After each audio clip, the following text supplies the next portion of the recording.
കാര്യമല്ല. നിങ്ങൾ പറയുന്ന പോലെ അത്ര എളുപ്പമായിരിക്കില്ല പിന്നീടുള്ള ഇവരുടെ ജീവിതം. പിന്നെ ഇത് മുഴുവൻ ഞങ്ങൾ മാത്രമായിട്ട് അനുഭവിക്കണമെന്നാണോ പറയുന്നത്? അല്ലെങ്കിൽ പിന്നെ ഇതിലോട്ടൊന്നും കടക്കണ്ട. ഞങ്ങളെല്ലാം കൂടെ അറേഞ്ച് ചെയ്തതിൽ ഒരു 75 ലക്ഷത്തിന്റെ ഷോർട്ടേജ് ഉണ്ട്. അത് നിങ്ങൾ തന്നാ മതി. 75 ലക്ഷമോ? നടന്നു തന്നെ. നിങ്ങൾ ഈ പറയുന്നതൊക്കെ ഞങ്ങൾ വെള്ളത്തിനായിട്ട് വിഴുങ്ങുന്നാണോ വിചാരിച്ചിരിക്കണേ? വിഴുങ്ങിയേ ഒക്കൂ. പുള്ളി നടത്തിയ ഇടപാടിന്റെ തെളിവെല്ലാം നമ്മുടെ കയ്യിലുണ്ട്. ഒന്നുമില്ലാതെ ഞാനിവിടെ വന്ന് ഇതൊക്കെ പറയുമെന്ന് നിങ്ങൾക്ക് ആർക്കെങ്കിലും തോന്നുന്നുണ്ടോ? ഒരുപാട് തികഞ്ഞ് ഫ്ലാഷ് ബാക്കിലോട്ട് പോയാലേ പുള്ളി കൂട്ടത്തിലൊരാളല്ല, ഇതിന്റെ തല തന്നെ പുള്ളിയായിരുന്നു എന്ന് നിങ്ങൾക്ക് ബോധ്യപ്പെടും. തലയാ?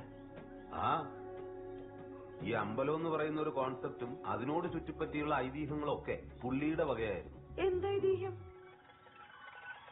പണ്ടുകാലത്ത് ശ്രീരാമൻ ലങ്കയിലേക്ക് പോകുന്ന വഴി ഇവിടെ ആര്യങ്കാവ് 3 കൂടിയ കവലയില് ലെഫ്റ്റോ റൈറ്റോ എന്ന് കൺഫ്യൂഷൻ അടിച്ച് നിന്നപ്പോ അവിടെ വഴിയരികിൽ കച്ചവടം ചെയ്തുകൊണ്ടിരുന്ന ദരിദ്ര സ്ത്രീയായ